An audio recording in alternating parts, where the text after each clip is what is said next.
Good morning, students. Today I am going to start our new chapter, the verb and its kind.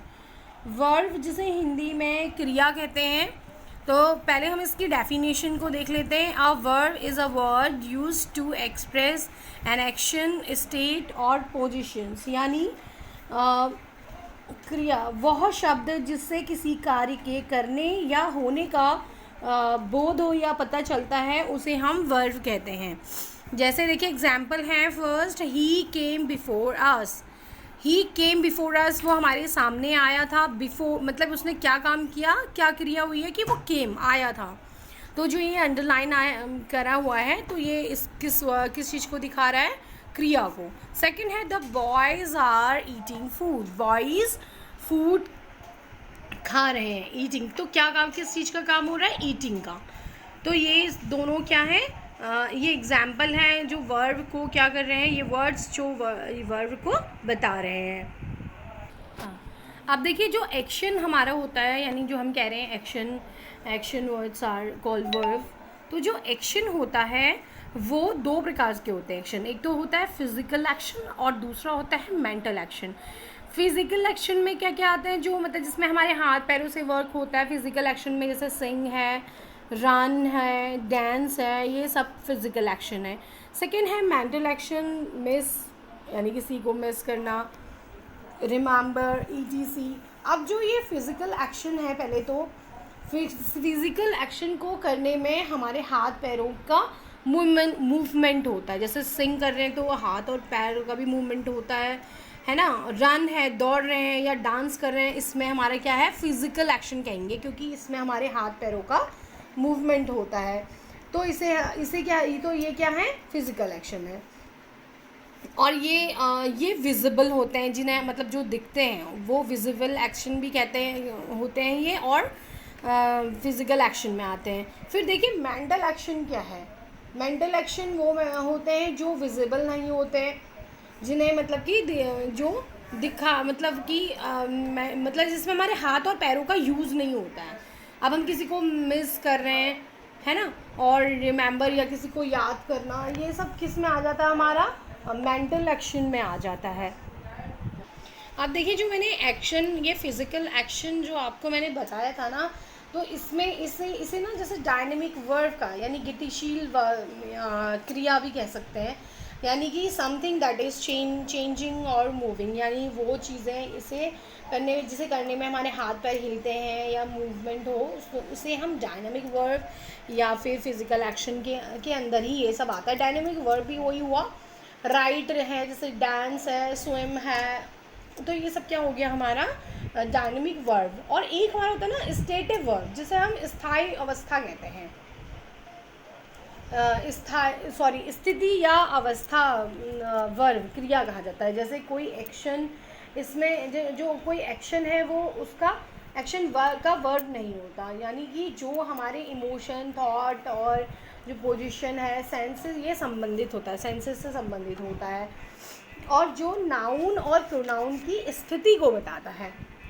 I hope आप समझ रहे होंगे कि जैसे emotions में हमारे क्या आ जाते हैं, लव हो गया, हेट हो गया, बहुत सी जो फीलिंग्स है हमारी. थॉट्स में नो, रिमेंबर, ये सारी चीज़ें थॉट्स हमारी. पोजीशन में हैव, मतलब आपके पास क्या हैव हो गया. और इन ये रिमेंबर, ये सब क्या है, पोजीशन है. और सेंसेस में मैंने जैसे सेंसेस, आपके पांचों जो इंद्रियां हैं सेंसेस से रिलेटेड है ये. तो ये सारी जो है वो जैसे सेंसेस में क्या आ गया, look, seems, taste, sound, smell, तो ये सब आपका क्या हो गया, स्टेटिव वर्ब में आ गया आपका, यानी स्थिति या अवस्था में आ जाता है ये सब चीज़ें. फिजिकल, अब आप समझ होंगे कि फिजिकल एक्शन क्या होता है और मेंटल एक्शन क्या होता है. अब now we will see the kinds of verb. अब हम इसके काइंड्स ऑफ वर्ब समझते हैं कि जो वर्ब के हैं वो उसके कितने प्रकार होते हैं. फर्स्ट है आपका ट्रांजिटिव वर्ब और दूसरा है इंट्रांजिटिव वर्ब. ट्रांजिटिव वर्ब को सकर्मक क्रिया कहा जाता है और इंट्रांजिटिव वर्ब को अकर्मक क्रिया कहा जाता है. अब हम समझते हैं ट्रांजिटिव वर्ब को. Let's see it's definition. Transitive जो वर्ब है उसे हम हिंदी में सकर्मक क्रिया कहते हैं. अब देखिए, a verb which requires an object after it to complete its sense is called a transitive verb. इसका मतलब क्या है कि वह वर्ब जो ऑब्जेक्ट के बिना अपना जो मीनिंग है यानी जो अपना अर्थ है वो स्पष्ट नहीं कर पाता, उसे हम ट्रांजिटिव वर्ब कहते हैं. जैसे एग्जाम्पल में मैंने देखिए यहाँ पे लिखा है the man killed a snake. तो इसमें देखो लिखा है कि the man killed a snake, man ने स्नेक को मारा. हाँ, तो यहाँ पे किल्ड क्या है, वर्ब है, और स्नेक क्या है, यहाँ पे ऑब्जेक्ट है ना. तो इसमें हम ये कहना चाह रहे हैं कि जो स्नेक और ये आपका दूसरा जो ये है आपका मेड हो गया और ही मूव द टेबल, तो जो ये मूव्स आ गया आपका है ना, तो इसमें क्या हुआ है, इनका प्रयोग जो हमने किया है तो ये क्या कर रहा है, इसका अर्थ स्पष्ट कर रहा है, तो ये ट्रांजिटिव है. अगर मैं सिर्फ ऐसे कहूँ अदिति मेड, अब डॉल ऑब्जेक्ट ही ये अगर मैं छिपा देती हूँ तो अब आप क्या ये आपको कंप्लीट लग रहा है, इसका कुछ सेंस निकल रहा है, नहीं ना. तो ये क्या है कि वो मैंने अभी बताया था कि वो जो वर्ब जो ऑब्जेक्ट के बिना अपना अर्थ स्पष्ट नहीं कर पाते, उन्हें हम ट्रांजिटिव वर्ब कहते हैं. अब द मैन किल्ड, मैन ने मारा था, किसे मारा था, अगर ऑब्जेक्ट नहीं दिया जा रहा है तो यू कांट टेल, आप नहीं बता सकते हैं किसे मारा, कुछ पता ही नहीं है ना. तो अब इसमें इसलिए इनको ना ऑब्जेक्ट की आवश्यकता होती है, ट्रांजिटिव वर्ब है ये. और जैसे ही मूव्स द टेबल, उसने मूव यानी खिसकाया द टेबल यानी टेबल को. अब ऑब्जेक्ट देख लीजिए, अब अगर मैं यहाँ पे आपको ऑब्जेक्ट नहीं दिया जा रहा है तो ही मूव्स, क्या उसने खिसकाया, क्या खिसकाया पता नहीं, आई डोंट नो ना. तो इनको ना हमेशा ऑब्जेक्ट की आवश्यकता थी. वो वर्ब जिन्हें ऑब्जेक्ट की आवश्यकता होती है, बिना ऑब्जेक्ट के अपना अर्थ नहीं बता सकते हैं, मीनिंग नहीं दे सकते हैं, उन्हें हम ट्रांजिटिव वर्ब कहते हैं. Now our second verb is intransitive verb, जिसे अकर्मक क्रिया कहा जाता है. हिंदी में सकर्मक क्रिया कहते हैं. अब देखिए, a verb which does not requires an object to complete its sense but makes good sense by itself is called intransitive verb.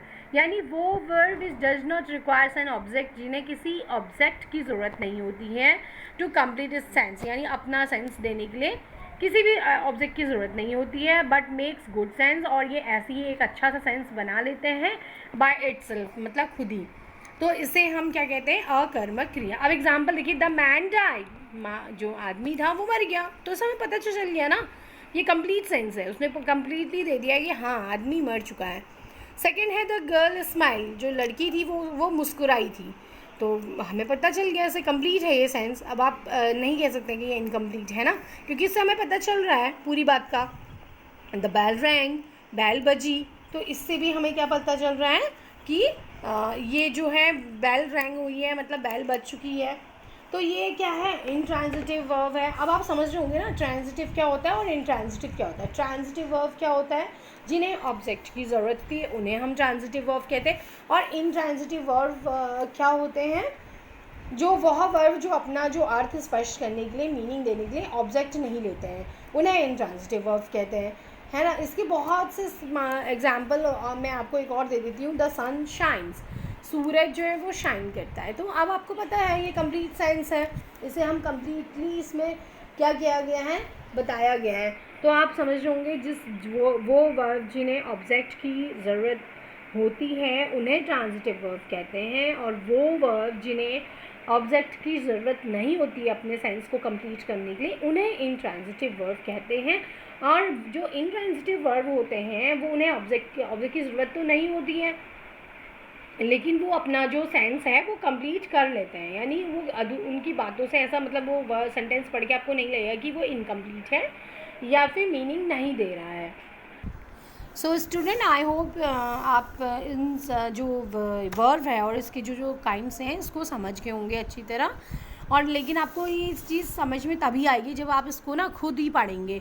खुद एक बार इस वीडियो को देखें और मैं कैसे ये चीज़ एक एक करके एग्जांपल से आपको बताई गई है वो सब अच्छी तरह जानेंगे तब. और आपको जो कल है मैं आपको इसके जो टाइप्स हैं वर्ब के, जो 2 टाइप्स हैं, जैसे मेन वर्ब हो गया आपका और एक एक्सिलरी वर्ब हो गया, वो इन चीज़ों को मैं आपको कल बताऊंगी डिटेल में। ठीक है, आप तब तक आप लोग अब इस अपना ध्यान रखिए। Take care, bye bye, okay.